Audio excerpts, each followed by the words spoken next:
Export, Watch Your Skill Export. Hello world, this is Hana dan di sini kita akan belajar coding mobile dari nol sampai jadi aplikasi keren. Jika kalian baru di sini, jangan khawatir, kita akan belajar secara bertahap step by step. Nah, di setiap videonya aku akan membahas bagian penting dari proses pembuatan aplikasi mobile. Jadi, pastikan kalian mengikuti setiap episodenya agar tidak ketinggalan. Oke, baiklah pada video kali ini kita akan memodifikasi pengambilan data di mana sebelumnya kita mengambil data menggunakan use API, di mana itu datanya telah tersedia, jadi kita tinggal mengambil datanya aja. Nah, data itu tidak bisa kita masukkan sendiri atau kita edit. Nah, pada video kali ini kita akan mencoba modifikasi data, di mana kita akan bisa membuat datanya sendiri. Itu menggunakan Fruit.api.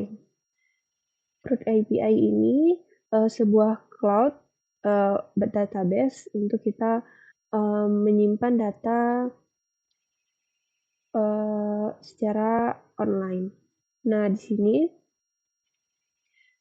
setelah kita login, kita akan diarahkan ke tampilan seperti ini, di mana kita bisa create new key. Kemudian jangan lupa untuk save key yang muncul pada layar. Nah, di mana key-nya nanti akan kita gunakan pada mobile-nya. Kemudian kita bisa membuka Postman di sini untuk melihat apakah data kita itu sudah ada dan sudah benar. Nah, di sini misalnya kita akan membuat satu database baru. Itu pada bagian header, di sini kita akan menambahkan satu key lagi, namanya authorization, kemudian tambahkan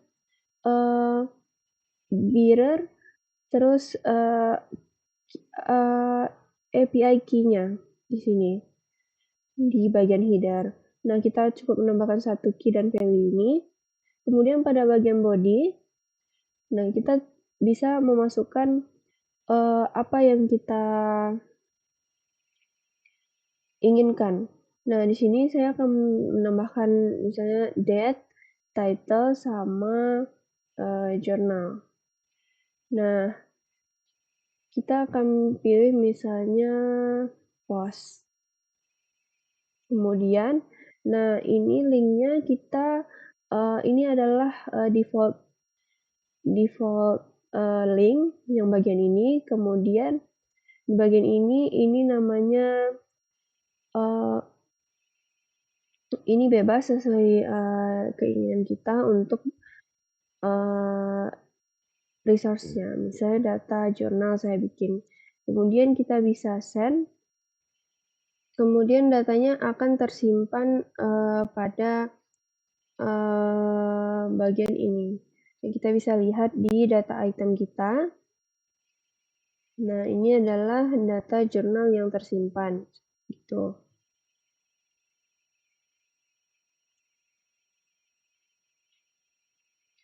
Oke, kemudian pada bagian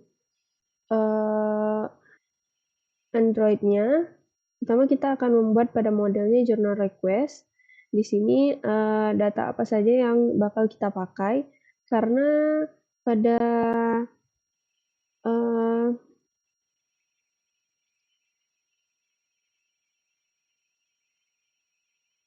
data yang di sananya itu ada banyak, dia nanti bentuknya akan seperti ini, di mana ada create, data type, ya dia panjang kayak gini. Tapi pada bagian journal request-nya kita bakal mengambil apa yang bakal kita butuhkan saja. Nah, untuk journal response-nya kita akan membuat dua. Di sini adalah default-nya seperti ini, kita tambahkan. Kemudian data class itu yang kayak tadi semua. Ini udah default-nya. Bisa ngecek di sini. Nih. Kan ada banyak, tapi kita cuma mengambil yang kita butuhkan saja.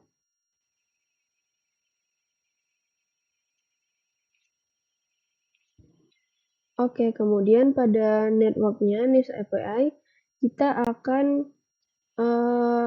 menambahkan post untuk data journal untuk kita mengirim data, di mana sini modenya list journal request-nya tadi. Kemudian get kita akan mengambil data dari data journal ini, kemudian delete. Nah, delete ini kita akan menghapus berdasarkan UID atau ID-nya, ID yang sudah tersedia menjadi primary key-nya. Kemudian pada retrofit instance, kita juga akan menambahkan satu base URL untuk CRUD API yang baru. Di sini kita menambahkan base URL-nya saja. Kemudian pada bagian function-nya kita tambahkan get CRUD API untuk memanggil menggunakan si base URL tadi. Nah, bagian repository kita menambahkan satu file namanya journal repository. Di sini kita akan memasukkan menyimpan token barrier-nya. Terus kita akan menambahkan function 3 function. Yang pertama itu fetch journal untuk mengambil jurnalnya menggunakan get. Kemudian create journal, di sini kita menggunakan list journal request-nya tadi. Di sini juga menggunakan create journal yang kita udah buat di API tadi. Lalu yang terakhir ada delete journal juga. Kita akan memanggil function delete journal berdasarkan API tadi.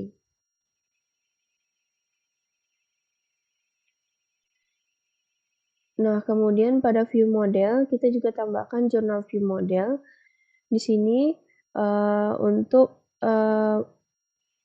mutable live datanya, biar datanya itu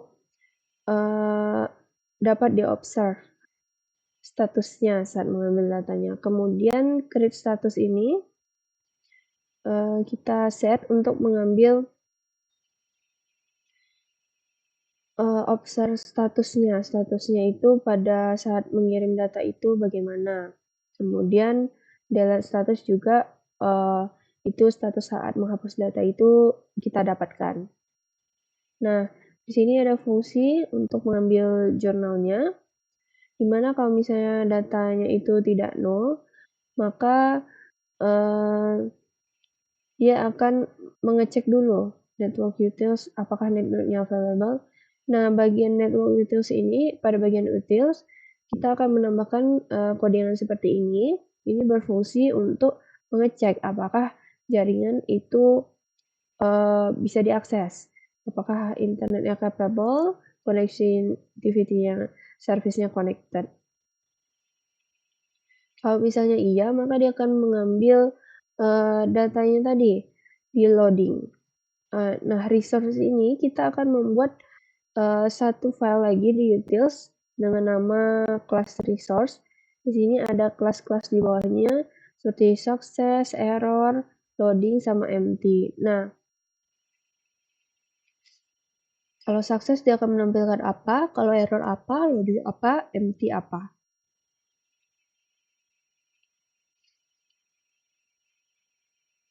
Nah, di sini akan di-handle, misalnya datanya empty, maka dia akan mengambil si dari resource tadi yang empty. Kalau enggak empty, maka dia sukses. Atau kemudian kalau misalnya error, dia akan menampilkan resource errornya. Nah, begitu juga pada journal dan delete-nya. Kita akan mengecek status saat melakukan pemanggilan function yang sesuai. Nah, seperti yang saya bilang tadi, di utils kita tambahin network utils sama resource. Kemudian di sini saya membutuhkan satu adapter untuk jurnalnya, karena jurnalnya dalam bentuk list gitu, jadi kita menggunakan recycler view. Sini adapter dengan recycler view. Kemudian ada function update data seperti sebelumnya untuk menambahkan data. Kemudian nambahkan satu on click listener. Nah, ini saya menyediakan button delete untuk setiap itemnya. Jadi kalau misalnya tombol yang pada bagian itu diklik, maka dia akan mengambil memanggil on delete click gitu berdasarkan UUID-nya. Nah, kita coba lihat dulu list item yang kita gunakan. Ini tadi kita menggunakan list item. Nah, di sini seperti ini. Untuk item name, nama, isinya sama ini button delete-nya.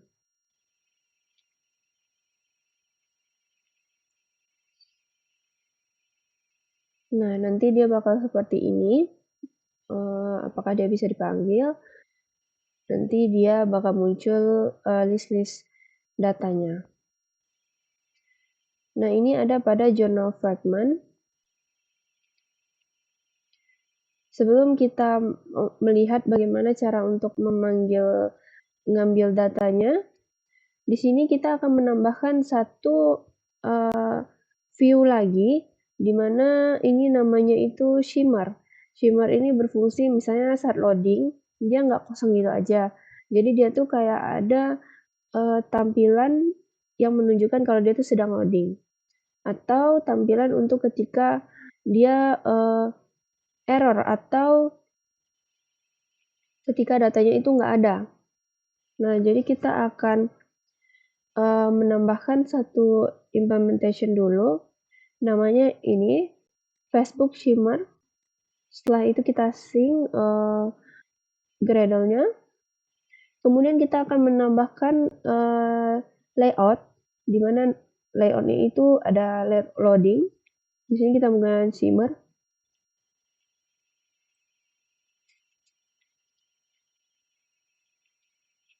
Seperti ini tampilannya, ini shimmernya. Kemudian untuk errornya kita juga akan handling. Di sini akan seperti ini bentuknya, bentuk error. Dan kalau data yang kosong itu kita juga handling dengan kayak gini bentuknya, no data available. Kemudian ini akan kita letakkan pada fragment jurnal yang bakal kita gunain nanti dengan memberikan include, tapi visibility-nya kita gonkan dulu. Kita nggak lihatin dulu, nanti kita akan handle di codingan .kt-nya. Nah, seperti ini.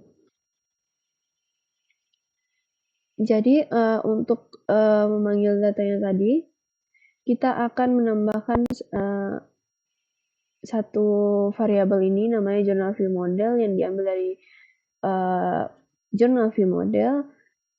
Di sini kita akan memanggil repositorinya untuk mendapatkan CRUD API-nya.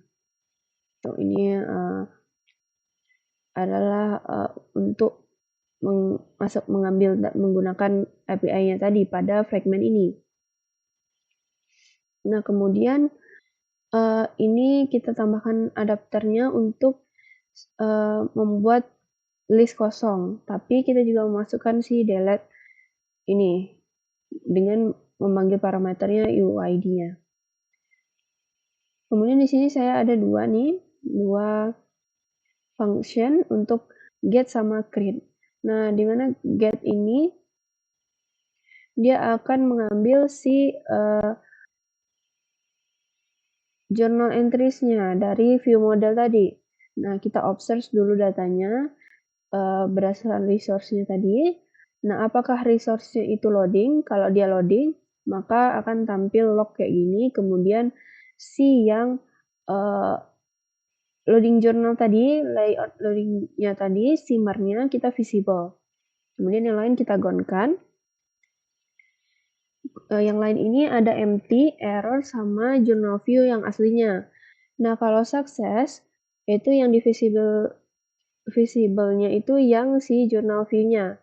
Nah, kemudian kalau misalnya sukses, maka kita akan handling apa yang terjadi ketika sukses itu mengambil semua datanya. Journal entries tadi itu kita dapatkan data itemnya, kemudian pada adapter kita update datanya gitu. Kemudian untuk empty, semuanya kita gonkan, yang kita visible itu yang empty journal.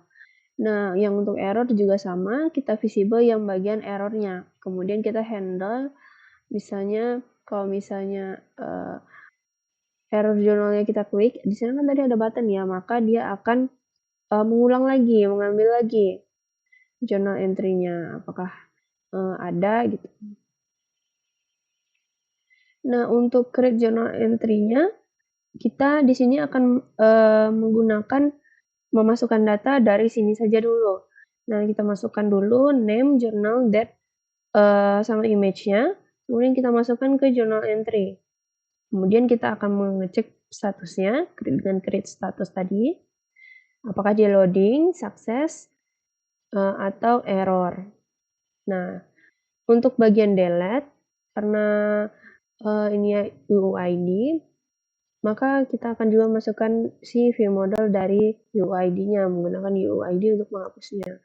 Kemudian kita cek lagi statusnya, seperti tadi. Nah, kalau misalnya bisa, dia akan menampilkan apa, tidak bisa, dia akan menampilkan apa. Oke, itu adalah untuk pemanggilan pada journal fragment-nya dengan menggunakan shimmer juga. Itu handling untuk bagian yang loading, success, empty, sama error. Mungkin hanya itu pada kodenya. Kita akan coba.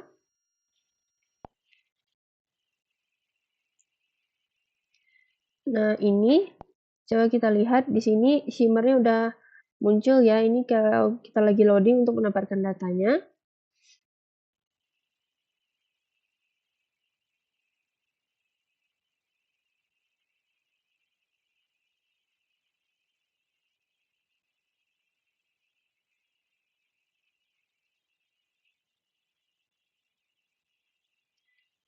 Nah, jadi ini data yang tadi sudah diambil dari server. Nah, datanya sudah muncul kayak gini. Kemudian kalau misalnya kita mau nambahkan data, kita coba uncomment yang bagian create ini. Kemudian isinya itu adalah yang ini. Kita coba jalankan ulang.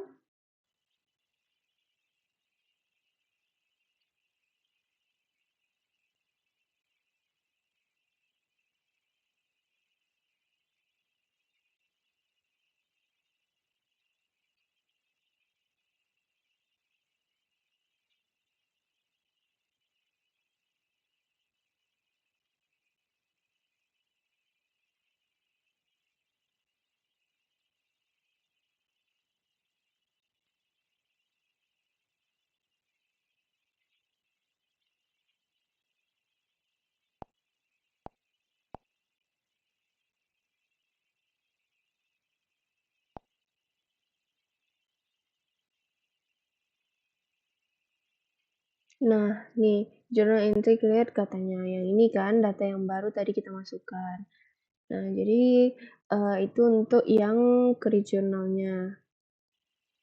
Misalnya kita akan coba untuk menghapusnya. Kita klik ini, maka kemudian dia akan muncul data berhasil dihapus. Katanya. Oke, kita coba lihat lagi.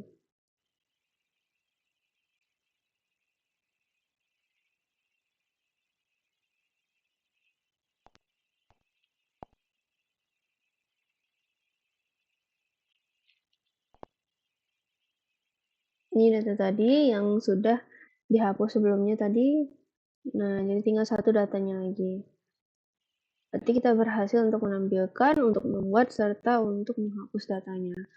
Jadi mungkin sekian dulu video untuk hari ini. Semoga videonya dapat dipahami dengan baik. Sampai jumpa.